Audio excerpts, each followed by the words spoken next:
municipales 2020.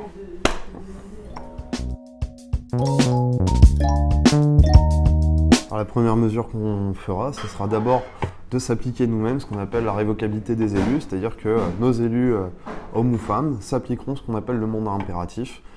Donc nous sommes pour que les élus soient révocables tout simplement, pour reconnecter en fait les politiques avec la population. On pense qu'un élu, c'est pas un métier en fait, faire de la politique c'est un engagement, c'est quelque chose qui nous habite au plus profond de nous-mêmes et que moi, à titre personnel, mon métier c'est travailleur social, je suis pas un politicien.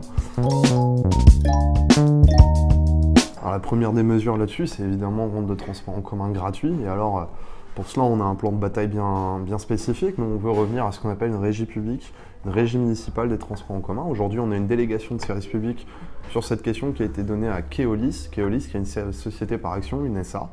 Et il faut savoir qu'à peu près 11% de nos impôts locaux partent directement dans la poche des actionnaires de l'entreprise Keolis. Donc la première des mesures, c'est de revenir à un transport en commun public, à un transport en commun réellement commun pour le coup, et viser la gratuité au plus vite, justement par la mise en place de la régie municipale. On pense aussi que sur la question de la friche Saint-Sauveur, par exemple, on ne doit pas y construire des logements. S'il y a des logements à construire sur la ville de Lille, il y a un ensemble de bâtiments et de locaux vides. C'est là-dedans d'abord qu'il faut aller construire, retaper, réhabiliter.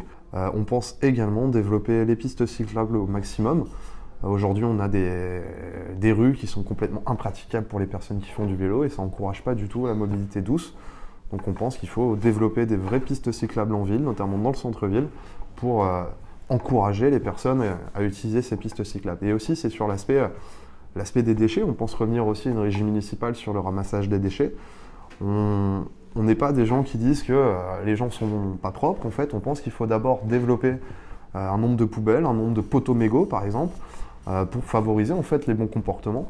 Donc faire de l'écologie en ville, c'est comme ça, hein, il faut en passer à un vrai encadrement de certaines pratiques en fait. Alors pour nous, Lille est une ville en effet qui est relativement sûre. On pense aussi, avant toute chose, avant de mettre des caméras et mettre des commissariats de police, on pense que dans les quartiers notamment, il faut développer ce qu'on appelait autrefois les îlotiers, donc réembaucher des médiateurs, des médiatrices, des intervenants, des intervenantes, des animateurs, des animatrices de la ville, mais surtout des gens qui viennent et qui sont issus du quartier. Moi, j'ai vécu une partie de ma vie à l'Alma, à Roubaix, et le premier visage que j'avais de la République, c'était les forces de l'ordre. On pense que dans ces quartiers qui sont abandonnés de la République, il faut y remettre des services publics, il faut remettre du lien, et il ne faut pas construire en opposition à la population. On ne pense pas, par exemple, que les dispositifs de vidéosurveillance soient efficaces. Au contraire, c'est plus du flicage que vraiment de la sécurité. Nous, on pense que pour faire de la sécurité dans la ville, il faut simplement reconnecter les habitantes et les habitants entre eux et avec la municipalité, donc construire avec eux. Et surtout, on le voit, les endroits où il y a le plus d'insécurité, ce sont les endroits où il y a le plus de chômage et où il y a le plus de pauvreté. Donc on pense d'abord agir sur le chômage et la pauvreté avant de fliquer les habitantes et les habitants lilloises. Sur les étudiants, donc on a une équipe jeunesse au sein de Résistance Anticapitaliste, au départ de Résistance Populaire et maintenant la liste Résistance Anticapitaliste. On souhaite rendre gratuit l'accès au musée, l'accès également à certaines structures d'accueil comme à des studios de musique, comme des studios de danse, des studios de graphes. On pense développer ces modèles-là. On pense également donc refaire de l'événement culturel et populaire plutôt que des événements un petit peu bling-bling comme Eldorado qui a fait venir des artistes qui n'étaient pas du tout lilloises et lillois. Donc on pense plutôt favoriser des événements type musicaux avec autour de la culture rap, notamment dans les quartiers, qui est très présente, autour également du graphe, autour de danse moderne, etc. Mais vraiment des choses locales qui partent des artistes.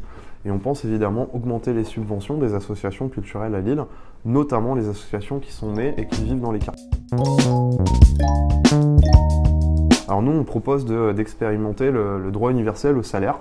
Donc faire en sorte que les étudiantes et les étudiants qui nous regardent, qui sont obligés de travailler pour financer leurs études, on le sait, lorsqu'on travaille, on n'a pas la tête à 100% dans les études, et évidemment, pour les personnes les plus pauvres, devoir travailler en même temps que faire ses études, ça crée le problème de, évidemment, les études sont un peu mises de côté. Nous, on pense expérimenter le salaire jeune, donc afin que chaque personne entre 18 et 25 ans puisse recevoir un salaire à tous les mois, afin de pouvoir financer ses études, financer son début de vie aussi quelque part, parce que c'est toujours plus compliqué pour quelqu'un de jeune d'acheter une maison ou voilà, de se lancer dans la vie. Selon les résultats, vraisemblablement, je retravaille parce que je suis intérimaire à côté, mais il est évident qu'on espère avoir quelques conseillers d'opposition, voire peut-être même des conseillers à la mairie. Donc nous, on commencera le travail, en tout cas en opposition à la majorité actuelle, la majorité socialiste, et pour ressortir les luttes locales, ressortir les revendications locales, et surtout se battre contre la politique du tout béton à Lille, afin d'avoir vraiment une ville écologique, solidaire et bien sûr anticapitaliste.